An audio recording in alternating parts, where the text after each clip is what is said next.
That's correct. Okay. So,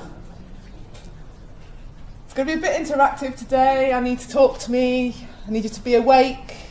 So I want you to tell me how you would define a mega project.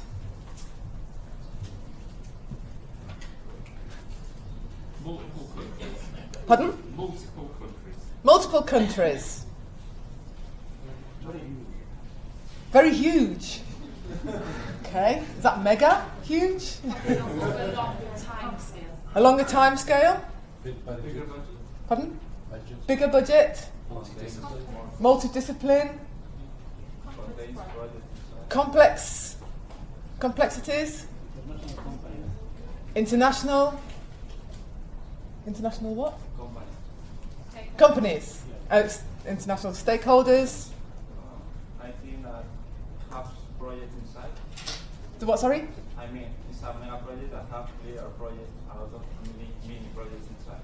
Okay, so a lot of projects within the project. Yeah. Okay, so it's a program or portfolio of projects. Okay.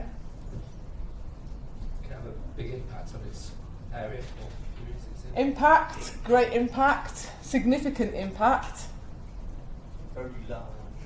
Very large. Size-wise rather than anything else in terms of, I don't know, footprint of the final. Okay, so the footprint of the project. Potentially, if we're talking construction, yes. Yeah. Highly innovative. Innovative, therefore risky. Anything else? Okay. So, Covaker defines it as a construction project, and this is in the construction context. Not all of it will be, but Covaker is a construction journalist, so this is how he will define it. Or aggregate of such projects characterised by magnified cost, extreme complexity, increased risk, lofty ideals, innovation you could say, and high visibility. And a combination that represents a significant challenge to the stakeholders, a significant impact to the community, and pushes the limits of construction experiences. So that's in the context of, and this is pretty much all of what you have told me. Flyberg, which is one of Robert's favourites, and you'll probably hear about him a lot in project, programme and portfolio management, suggested that project investment of more than $22 million can be called a mega project, and pointed out that mega also implies as a size of the task. So yes, it's not necessarily the size of the construction, but the size of the task involved developing the planning and the managing of the project itself. But it's also down to extreme complexity, and this can be taken out of context from the construction industry because it can almost be implied on other events, for example, IT projects, which are also can be considered a mega event, a mega project. If we look at the NHS, for example, they've had a major investment into their systems of health records, and that was a mega project which failed miserably. However, it was a major project. Substantial risks. The fact that it failed was a great risk.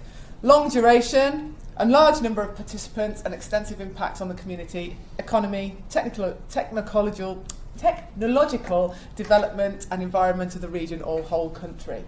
So it's big in every aspect. So if you take a normal project and magnify it 100 times, then you have your mega project. It does say that it has a long duration. I beg to differ on that, unless you're considering the legacy of mega projects. And we'll draw upon London 2012 as one of those. Whilst the duration wasn't extensive, the legacy, hopefully, or yes, it will be a long duration. So it indicates that project management in mega project faces tremendous challenges. very few, if any, of us will have the privilege of being part or project managing mega projects. And I think even being part of one of these projects is a complete and utter experience in itself. But the risks involved and the stress and everything that goes around it is intense. Cost overruns of 50% are common. Overruns 100% not uncommon. So what they're saying is that there's costs overrun on all projects generally when it comes down to mega projects. And there's a great need of scientific and efficient project management in mega projects to help decentralise risks and smoothly realise the value of projects at a lower cost. And this has sort of been done with the innovative delivery of Crossrail, which we'll talk about in context in a minute, and London Olympics. And that is due to the flexibility in the way that it was delivered. I'll go into that again in a bit. So a lot of this lecture is actually case studies that I'm going to present to you and we shall sort of discuss. And some of them are very, very current. In fact, of yesterday are very current. In fact, today, even more current. So we'll talk about mega projects with regards to that as well. So give me some examples, apart from the very obvious one that I posted up there as part of this presentation. In fact, you can give me that one if you know it, of mega projects and programmes. Examples? What did you say it was? International Space Station. International Space Station. The Hotel of Dubai. The what, sorry? The Hotel of Dubai. The Hotel of Dubai. Okay, is there a specific name for that? There is, isn't there? Very good. Yes. Anything else? Channel Tunnel?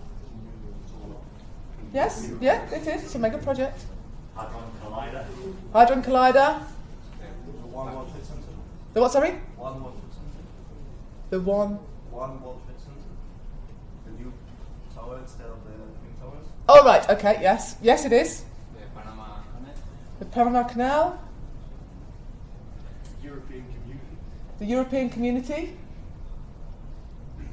Yes. You got like Thames Tideway coming up, you know. Yeah, Thames Tidal. Yeah, that's Thames Tidal. That's on there. Yeah, definitely. Pardon, sorry. Hinkley Point. Very current. I like it. Yes, we'll deal with that later. HS2. HS2. Crossroad. Crossrail. There's a theme here. A lot of them are UK centric. I'd just like to say that.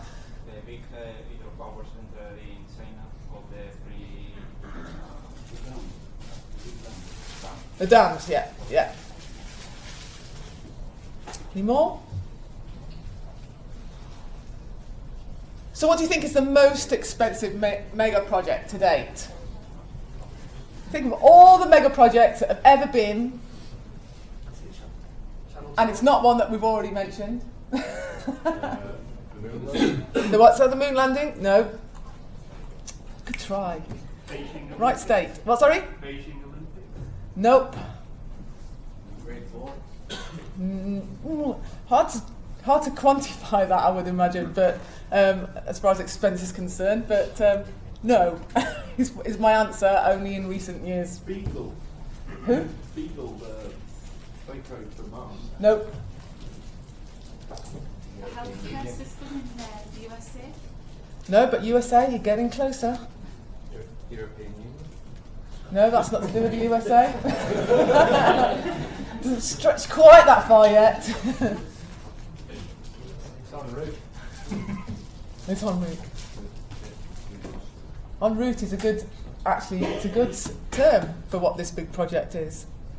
En route in America. Highway system. Yes, the highway system. And I'll talk about that in a minute. But out of all of them, which do you think was the most successful?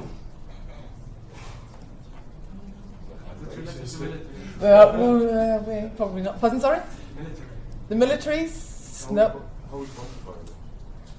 Well, this is it. The moon landing. London. Ooh, controversial. Didn't do it. Well, yes, that's why it's controversial. International Space Station? Okay, no, I shall put you all out of your misery. Okay, so As far as most expensive, the network of interstates in the highway system, correct, well done, never have got it myself, is the most expensive mega project at $459 billion, which is it's not even conceivable as far as managing a project like that is concerned, despite the fact that the time frame is quite a lot since started in 1955. It includes 46,876 miles and is estimated to be that 1/3 of all miles driven in the USA are on this system. The second is the International Space System, Space Station. Who said that? Yes. So it is still a major cost at a mere $150 billion. And as it says there, it's used as a lab to conduct experiments. It's been the home for 11 years for some of the astronauts who lived up there. And the third is King Abdullah's economic city, which is still under construction and will be finished in completion date, due to be completed in 2020, at a mere $86 billion. So they're the three documented most expensive projects that of the modern-ish day. The most successful, as through the theme of what we were saying, is it's deemed to be that UK is definitely leading the way, and that's down to the Heathrow Terminal 5, Olympic Park, Crossrail, Thames Tideway, HS2 speed rail link. And that is quantified by the fact that it's on time, within budget, and to good quality. So the UK has created an institutional environment for delivering mega projects, and people like the US and the Europe are looking upon the UK on how to deliver these, or best deliver these mega projects. And probably one of the best examples of this to date is the Brazilian Olympics, where they're learning from the UK London 2012. So we've got some examples of pictures up there.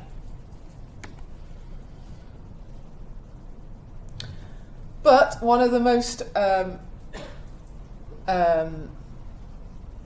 recent and current is Crossrail in London, which is having a huge impact on London itself and its surrounding area. It's estimated at $14.8 billion, which is still up there in one of the most expensive projects, but not obviously in comparison with $484 billion. And it's currently Europe's large infrastructure project. It's aimed at transforming London, and it's enabling faster, less crowded journeys across the network, and by acting as a catalyst for creation of new jobs, which is how we're getting people to buy into this project, and the creation of new jobs and new housing. Important part, and we'll look at this in a bit more depth in a bit, is the economic growth that surrounds these, the business case that surrounds mega projects, that enables them in the wider community. So Crossrail will link east to west, and there's currently a big pressure to continue this, and there's already a scheme in place to lobby for a Crossrail 2, which will connect north and south more effectively as well. So there's 8 bespoke tunnel boring machines are being used to construct the tunnels. A total of 42 kilometres of tunnels will run underneath central London. Most people, who hasn't been to London yet? Okay. Go to London, see the extent to which this project is impacting, and you will understand. You can go around London and just not realise what is going on underneath the streets of London. This is how a magnificent feat of engineering is happening beneath people, and with them not realising too much, and having to have little disruption to their daily lives.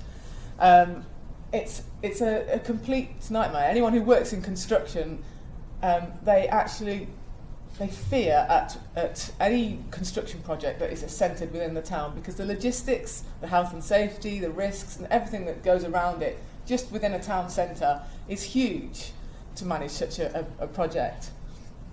But to do it through the whole of a capital city, linking the most busy parts of London, is definitely some great feat of a project. The construction will mean the removal of 8 million tonnes of excavated material. Where do you put all that material? And the use of 1.6 million tonnes of concrete. And there'll be 8 new underground stations and 2.5 million square feet of new development. Imagine being in charge of that project. It's quite scary, really. And the service will offer 24 trains per hour, 200 million passenger journeys per annum.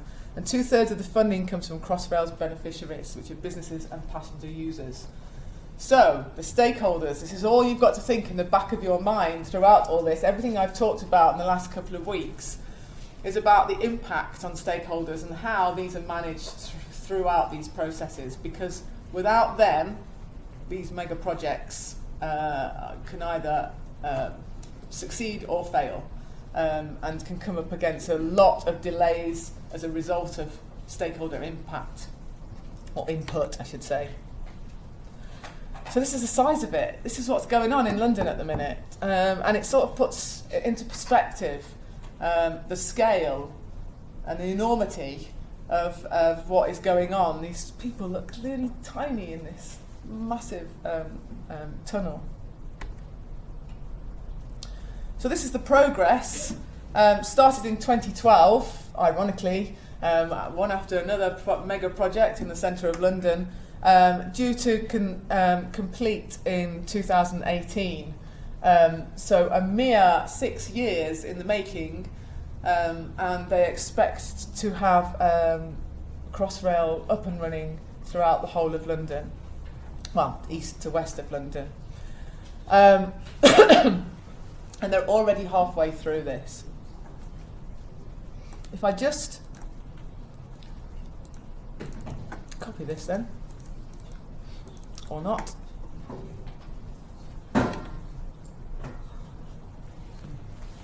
Just bear with me a second.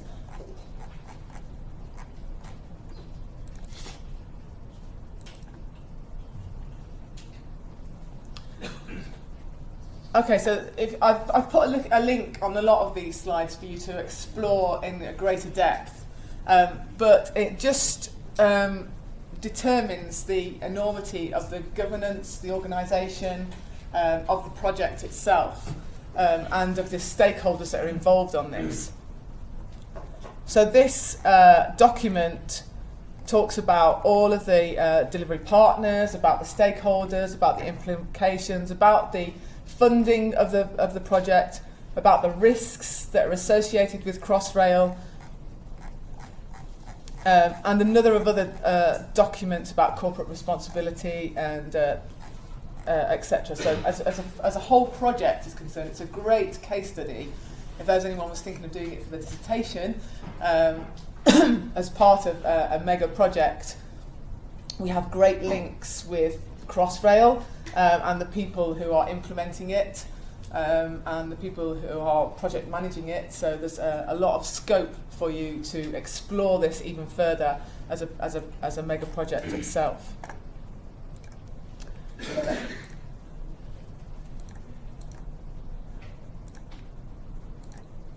Okay, so as I said before, mega projects need an extensive business case, and their business case is not aligned so much with an ordinary, a normal, traditional project, traditional project. It has to a greater extent of considerations. So in 2011, the project forecast a total of £42 billion worth of benefits to the UK economy through mega projects, and it's through Crossrail itself. So at the peak, 14,000 people will be employed at Crossrail. So it's bringing benefits to the wider community. And the transport case, which is all about the journey time reduction and capacity relief.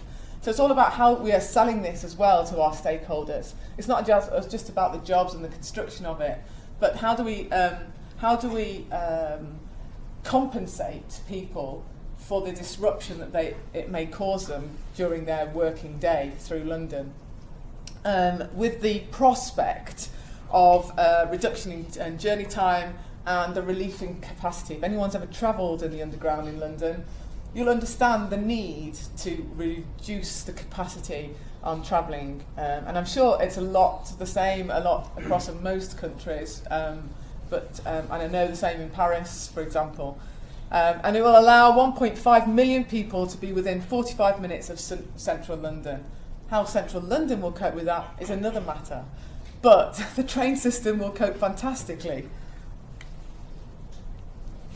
So their business case, and the BCR is their business case ratio, has impact on the social, the economic and the environmental side of it. So just as it would in any project, you would have these considerations. So the time is 1.5 million within 45 minutes of London. Congestion relief, 10% increase in transport capacity, which doesn't sound a lot, but when you realise how much transport capacity is already in London, then that's a significant amount.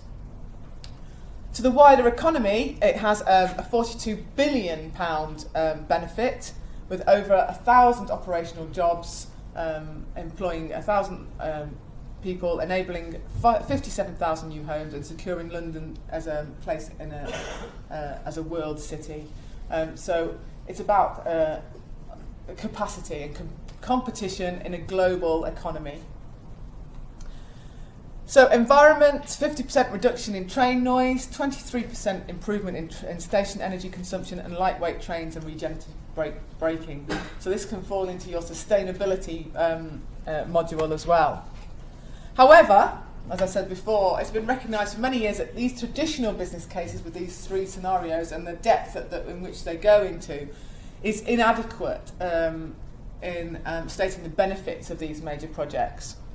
So back in 2005 to 2006, a group of people got together and wanted to promote the potential wider benefits, which involved a more holistic view of the impact of the major infrastructure construction projects, and not just infrastructure, but major projects throughout the UK, in order to become more efficient and more productive.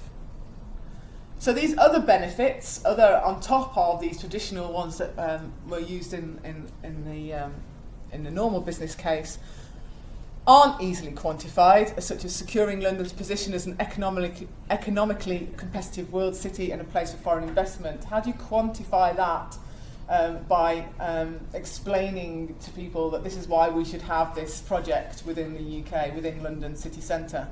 You can't quantify that at this stage. It's only retrospectively that you can actually do that. Investment in London particularly is less about the competing in the regional economies, but more about competing worldwide with places like New York and Frankfurt and other major economic businesses. So it has a much wider spread of economic benefits. And the UK government is increasingly accepting the argument that the wider benefits should be taken into account, as well as these traditional ones that have been in use with traditional projects. I wouldn't say ordinary because no project is really ordinary.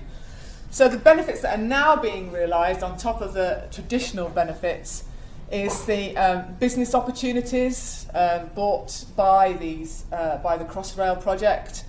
The contractors based in the UK, so a boost in the economy as far as the local skills are concerned.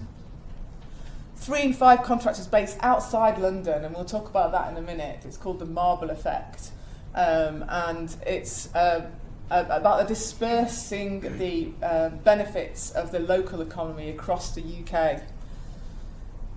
Social, 14,000 employed on the site, as we've mentioned, over 400 apprentices. This is something that was addressed in the London Olympics, and it was one of their KPIs was to include a percentage of apprentices, which had sort of become a bit of an anomaly in the past. Apprentices were in the UK were quite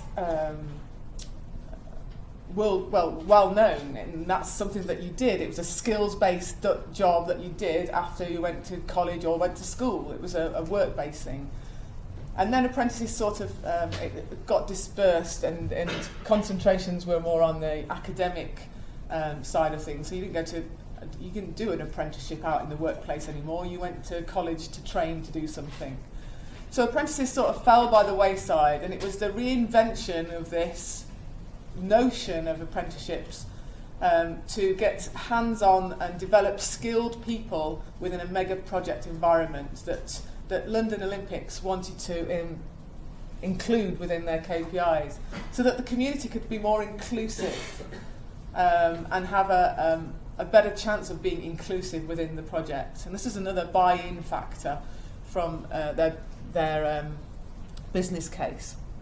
Target zero health and safety. Again, this is drawing from another successful London Olympics, where they had zero tolerance with health and safety, and there were no reported deaths on the construction of the site, and it was all down to the culture that was instilled within the Olympic Park, if you like, that combated that. And we'll talk about cultures a little bit more. But that hasn't been the case on this, though, has it? On Crossrail, no. no. That guy down on the bum side, isn't it? Yes, they did, and this project itself has a lot more risks attached to it than the Olympic site. However, they're using the same culture and the same strategy that was used there. Maybe they're going to realise that there's going to be some sort of adjustment to that, to put it into context as to this scale of project. Compulsory HGV driver chaining. You'll be surprised on construction sites how many people don't have this. Environment, 57,000 tonne carbon savings, 97% recycled excavated material, 32% of construction material recycled, and Walsey Island RSPB, Royal Society of Protection of Birds, Nature Reserve in there as well. And this again mirrors the strategy and the business case and the business realisation of the London Olympics, where sustainability was the centre of their business case, if you like. And I will have, I think I still have the video of the head of sustainability for the London Olympics, who came to talk to our students a couple of years ago. If I have that, I will upload that as far as the mega project is concerned as well. So this is what we call this is the estimated impact on jobs, as Crossrail will give 1.5 million more people access to key centres. Sorry, not the impact. The impact of jobs on jobs is that Crossrail will give 1.5 million more people access to key centres. So enabling people to access areas easily to open up their job opportunities. And I said before, the economic distribution is going to be wider than any ordinary or traditional, I keep saying ordinary and normal, I don't mean that, I mean traditional project would have. And it's redistributed through the economy via the supply chain. And the supply chain in this case is not just within the central area, the London central area, but again it's being dispersed throughout the UK. And it's creating 75,000 business opportunities throughout the whole of the UK. And 90% are delivered by UK contractors or suppliers. And over 60% of these are SMEs, small, medium enterprises, which contribute anyway significant to the GDP of the construction industry. So this is what I meant about the marble map, showing that it's as if you dropped some marbles on the centre of England and on the centre of London, and they dispersed across the UK. And this is just identifying businesses that have benefited as a result of the Crossrail project and the economic benefits that are bringing it to certain regions. And that's significant in certain places. Over 60% of that distribution ends up elsewhere in the UK and helps promote regional activity. So again, within the businesses that Crossrail are involved with, these businesses are able then to employ people in the region that they're actually placed in as well. So the framework for assessment of the benefits of Crossrail or a project has been developed. And this case study was taken from the Major Projects Association of a conference that was held in March in 2015, so recently, and the head of the Crossrail, project manager of the Crossrail, and some other Crossrail employees came along to discuss the benefits and discuss the project as it is now, and show how these benefits and needs analysis is relevant to the enablement, if you like, of the project. So there's two aspects to it, to the procurement spending. There's the distribution and the regional distribution to the economy, to the SMEs, and to job creation and actual productivity of it. That's down to the supply chain, which are employees, but also the skills and training involved. And they have a special skills training school as well for the people that are employed within Crossrail. So on the social side, by the creation of jobs and training, Crossrail has delivered benefits over and above the small projects and what they will do. If you consider any project that you will probably be involved in, then you would not be able to employ people from all over the country. They may be a global organisation and they have smaller projects, but the impact is not as significant as it would be if it would be a mega project. So the ability of large projects to move the industry forward is not adequately quantified at the moment. And this is a driver for our economy, and they're becoming more proficient in the delivery of mega projects in the UK, and there seems to be a greater propensity of these being delivered. A major contribution to health and safety practices being made, and as we said before, especially in the construction industry, it's imperative that the health and safety culture is at the centre of the delivery of any project, and the ODA, the Olympic Delivery Authority, made that one of their focuses. They delivered some unorthodox ways, actually, of instilling the culture of health and safety, which wouldn't have normally been accepted on most construction sites. And that was through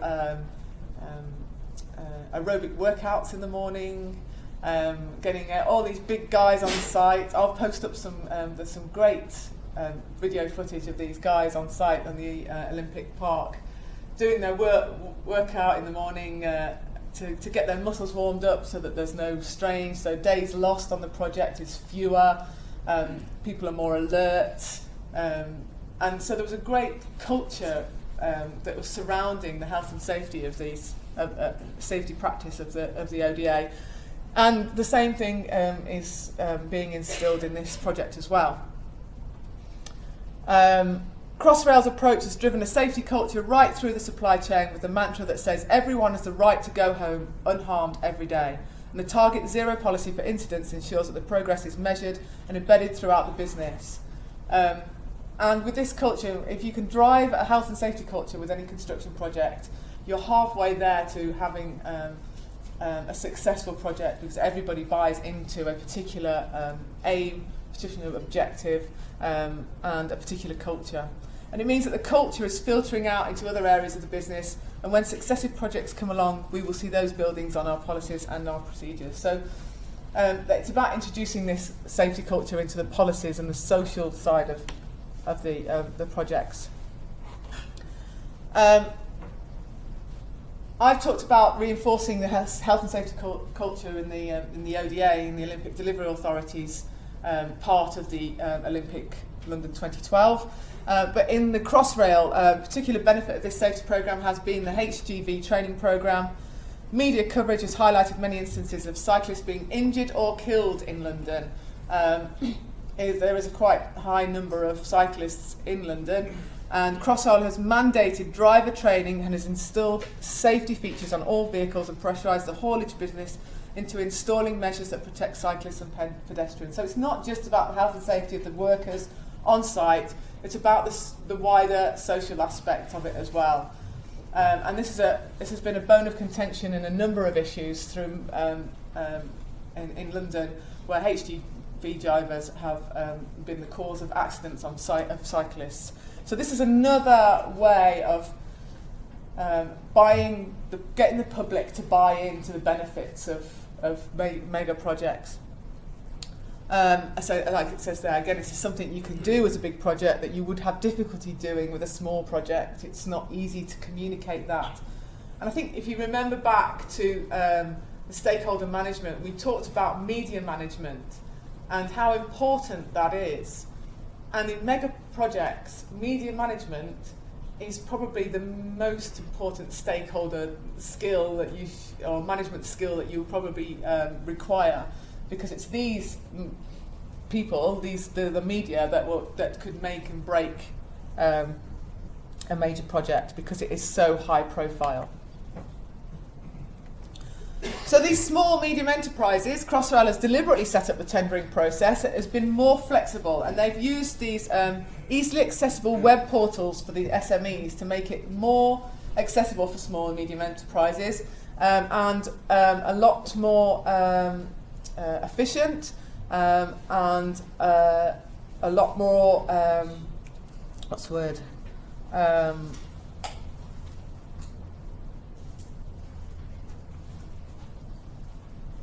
Giving them much more opportunity to buy into it. So before, tendering process, procurement, etc., was quite, not elitist, but could be quite a closed process. This is being very open, this is being very transparent. So SMEs were invited to be part of these major projects, and it gives them greater opportunities. So SMEs form 60%, as I told you before, of the supply chain, and they contribute to £33 million, £33 of our gross value added per £100 turnover. £100 turnover. And the government's target is to have 25% of central government procurement allocated to the SMEs. So it's promoting growth within the economy as well.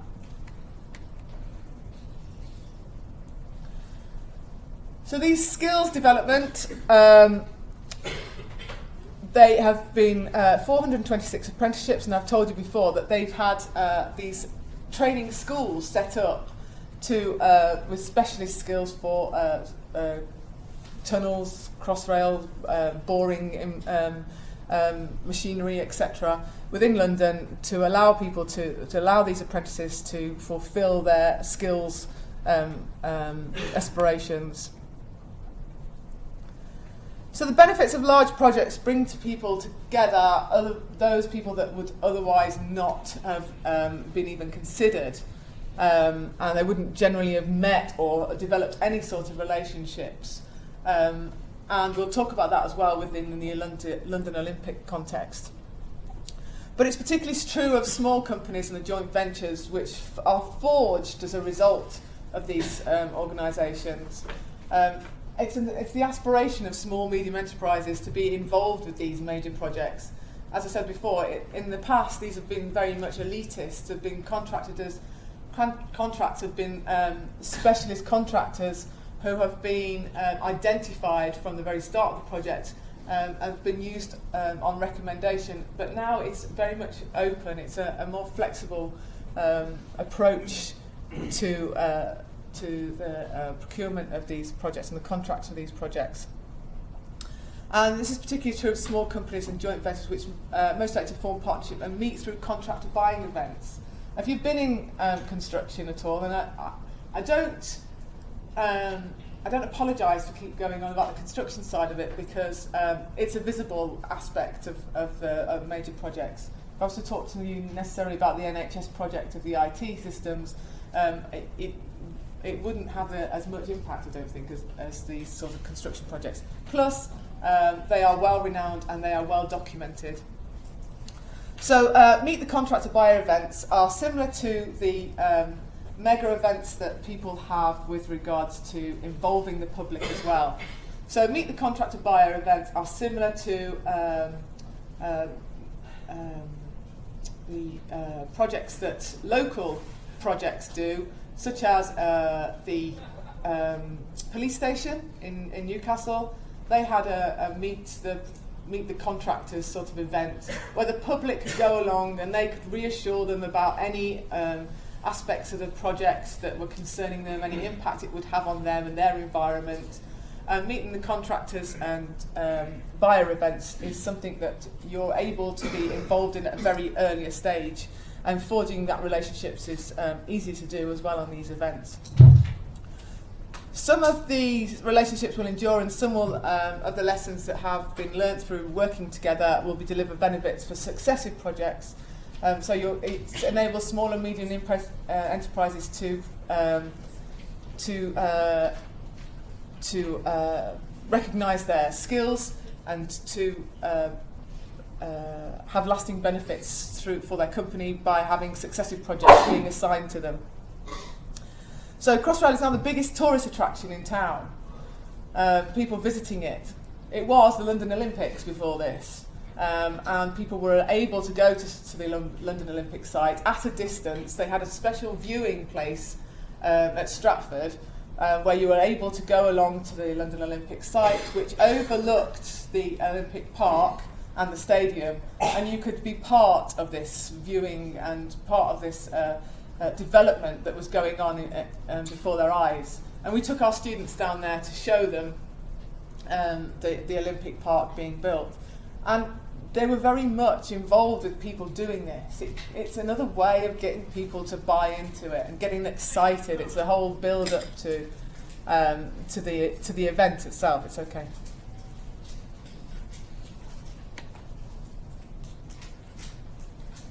So we've heard before that UK don't just do this for the love of it. They do it to be part of a competitive environment, to put themselves on the map, and to be competitive with with places like New York and other places within the world. And it gives a significant reputational enhancement.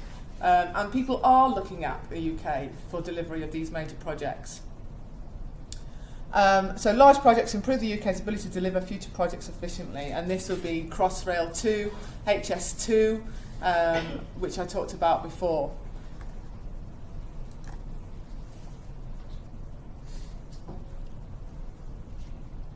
What's time? 10 to. So I'll just go through the stakeholder benefits. If we align all those the business benefits and the needs case benefits for the mega projects, we also have to consider the engagement of stakeholders in this extent. Now, we've all considered our stakeholders in our little projects that we have, and that is very localised. It does have a wider impact generally, but not a significant impact as these mega projects have. Because of their complexity and their high profile and the reaction that they cause, then it's important. And there's a great emphasis put on stakeholder management. If you can imagine that a major project is being constructed outside of your front door, the impact that it has on you and the reaction that it could provoke could be quite intense. And that was the case in all major projects. It was the same with the upheaval of residents within London and the city centre, selling the homes that they've been in for all their lives, to make way for the Olympic Park. How do you do that? How do you get people to buy in to that extent that they're able or willing to leave their homes for this project to take place? So some of the projects are site specific, while others are linear, where there are multiplied stakeholders. And London Olympics was one of those because they were multiplied due to the organisational structure that was set up. It wasn't just about the Olympic Delivery Authority. They were the people who constructed the Olympic Park. But that then extended to the LOCOG, the London Olympic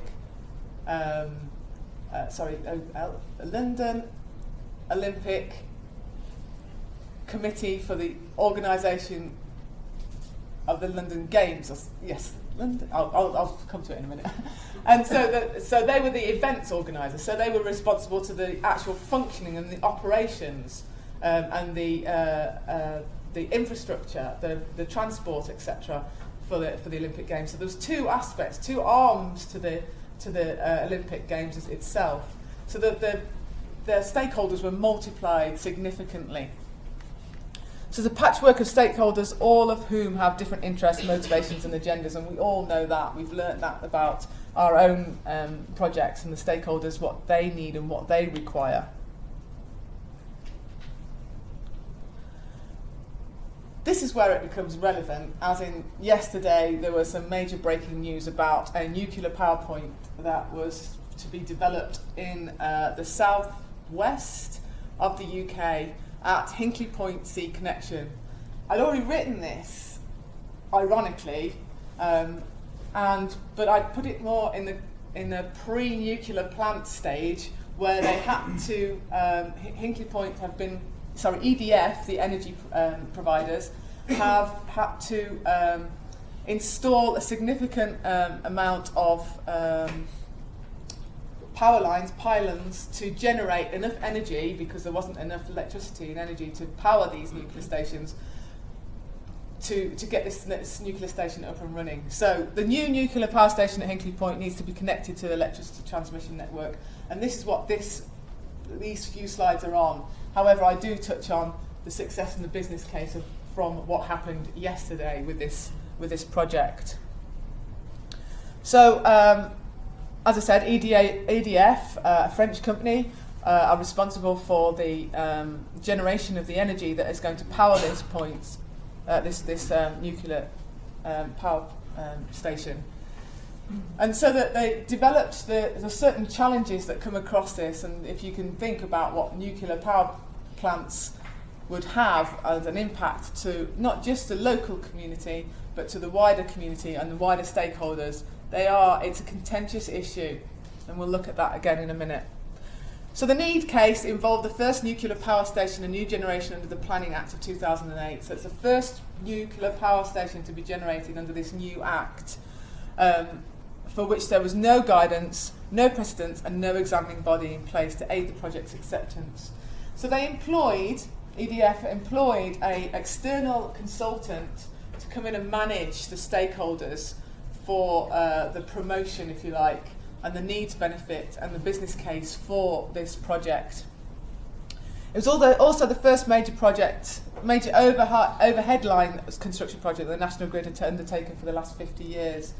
There was a major overhead line project that was part of the ODA, part of the construction of the Olympic Delivery Authority. EDF were also part of that construction, and they took down a number of pylons in reverse. Actually, they took down these pylons because they had to run the electricity underground, which is a major feat for them. In this instance, we're actually putting it back above ground. And the new consenting process required a complete change of delivery mindset for the companies involved. And I can post that concept up on, because it takes too long to go through, onto the ELP. So through an extensive communications and engagement programme, these stakeholders were taken through the various stages of the perceptions of what they had about nuclear, about these pylons, and how it would affect them in their lives, and to rationalise the reactions of these people in the local communities. Another project, I'm just outlining 3 or 4 projects here now with regards to the stakeholders involved with these, and then I'll go on to just concentrate on Hinkley Point C. But this Vattenfall Nocton Fen offshore wind farm is another energy programme or project that was proposed for a 68 megawatt wind farm in the Lincolnshire Fens. If anyone's ever been to Lincolnshire, it's a very flat area of the UK, and therefore these wind farms will be very visible for a wider, greater distance. So it qualified because of the because of the extent of it as a nationally significant infrastructure project, but and it was currently progressing from the early to the middle stages of the engagement to formal consultation before a development consent order application is submitted to PINS. Now, this is a consent order that is generated and driven by stakeholders itself. So this focus on the project has to be to develop early relationship with the stakeholders so that they know from a very early stage what is going on and they don't get overpowered by the media, not just the television media, obviously the local media, the local papers, the local press, the local governments, and hearsay. But it also put an emphasis on how these stakeholders can be involved in shaping the delivering the benefits of the investment of this whole host community. We've already touched on Crossrail. They had to engage with the communities and minimise the impact of the construction on the work on the daily lives. As you can imagine, as I said before, it's quite a significant impact that they could have. But it's an extraordinary engineering feat that is being achieved. If you do get to go into London, then make this one of your sightseeing projects and set yourselves up to go and to see the extent of this. And whilst this wasn't considered a major project, the wave in Bristol was also something that was going to impact on a not just a local but a wider community as well. And it was created as one of man's passion for surfing. So it was created by this guy who realised this need for him and his fellow surfers anyway, to be one of the first inland surfing lakes in the UK. And this had potential impact on other areas in the UK and their proposals for these sort of community-aligned projects. So it was about bringing together the community and the surfers community to align these business benefits and these needs analysis with the stakeholders themselves. So there's a difference between consultation and engagement. Consultation is more of a formal aspect of the process of managing stakeholders, and this is done through the planning stages, and it's about building a momentum, guiding them through the process. Whereas by engagement enables constructive discussion, so it's an ongoing thing, and is a forum, if you like, for people to express their issues and consult with possible trade-offs and opportunities. So in order to gain that insight into public attitudes, it's important to make this distinction between the two, the consultation and the engagement. So the stakeholders for a nationally significant infrastructure project are these, and I'm not going to go through them all. But as you can see, and I think the word is right here, that these are significant. They're significant people, they're significant stakeholders, and obviously it's a significant project. But if these projects and stakeholders are unaligned at the project initiation, at the very start of it, the group will not have the same information, but stakeholders don't need to be aligned at the very start of the project, because not everybody, as we know, needs to have the same information at the same point in the project. So, but many will come with preconceived ideas and perceptions and start to make assumptions, as we all do.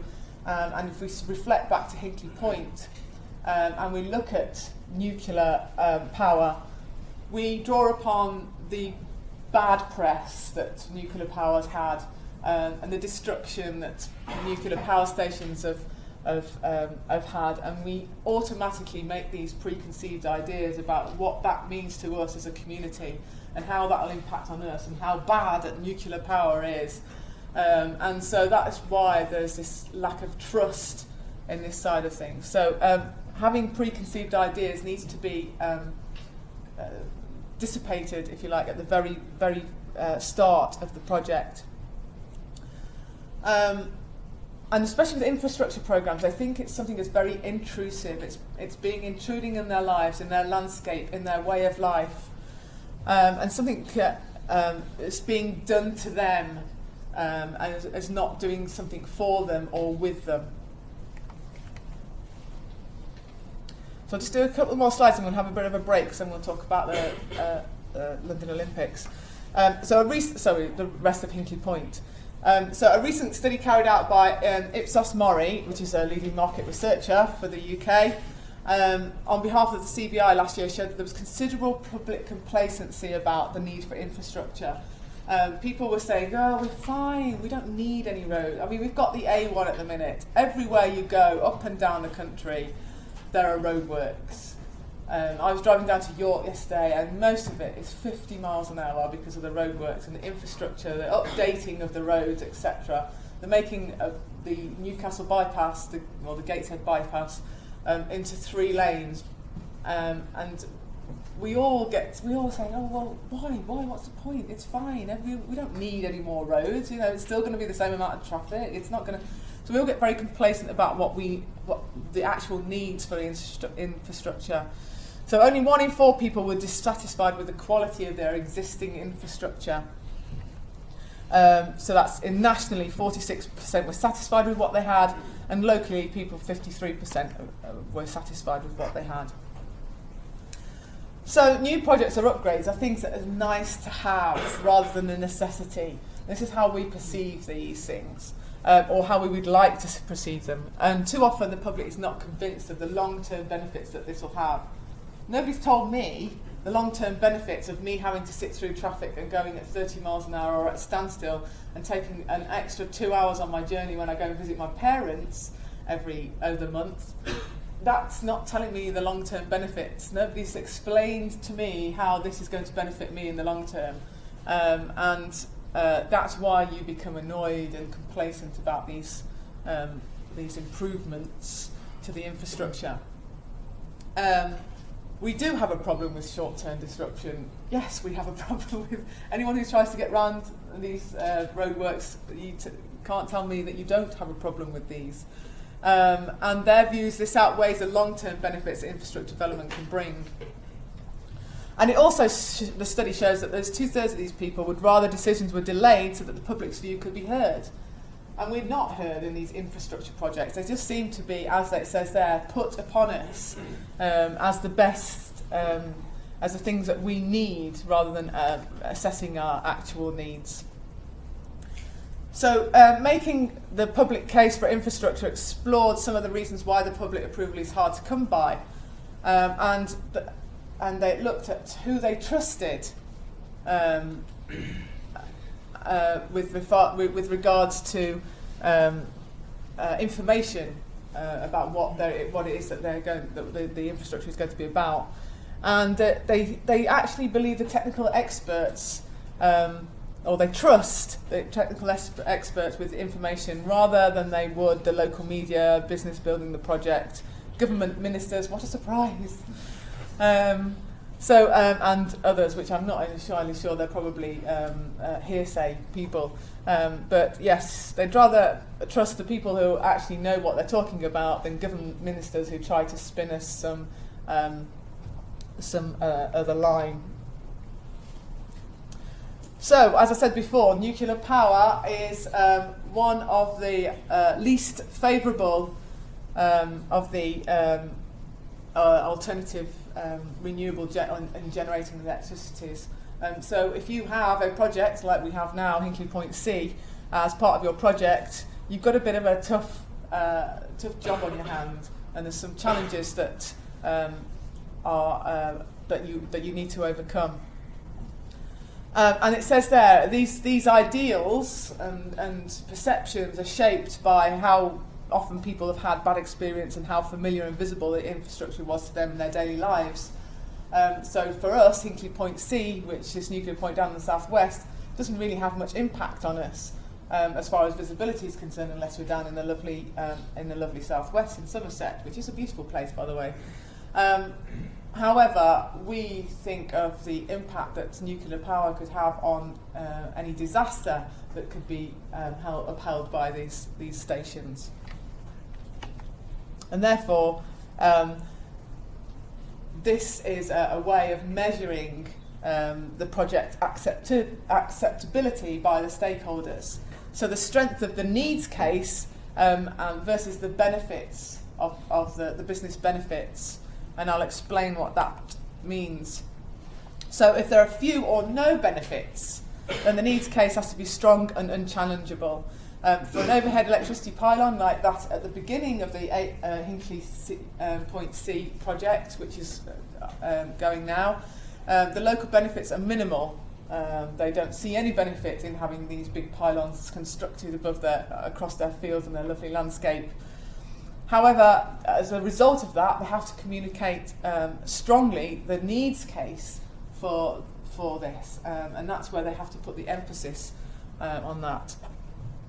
I won't go into this because we'll probably run out of time, but this is the EDF Energy webpage, and this is selling it to their stakeholders, to their consumers, the benefits of having this Hinkley Point C, and it's singing the corporate line as to why this is good for the community, and these are sort of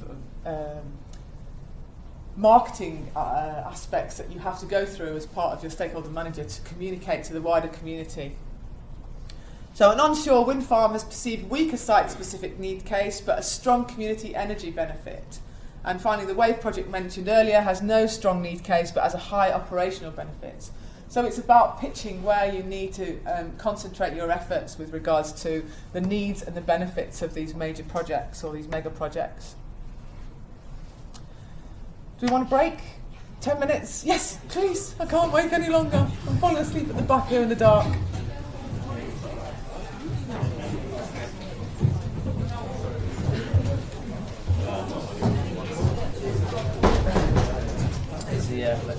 Oh, thank you. Has everybody signed this? No. No. Sign. That's it. I thought you said you had to go at 12:30. 1:30. Oh, right. I was thinking, well, half an hour. Was it worth it?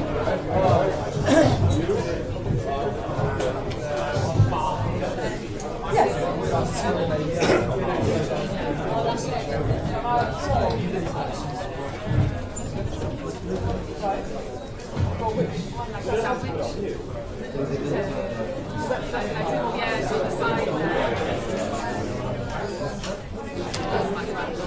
Just learning how to be myself.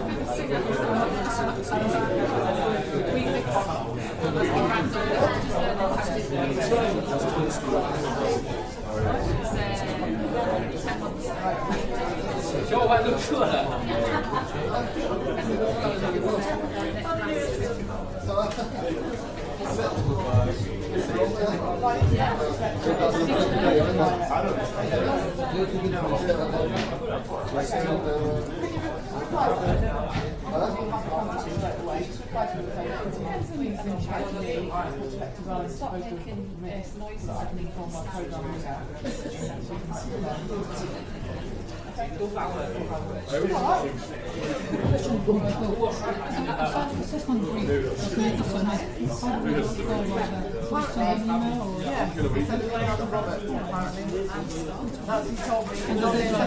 I'll outline that as well.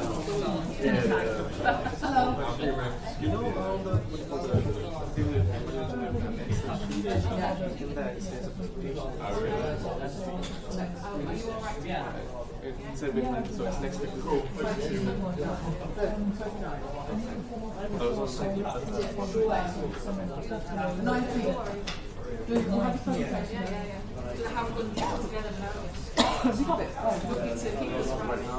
Right. Okay, so there's not no presentation. So it's just a system. So there's no project brief as well. No, I don't think so. As far as I'm concerned. But as far as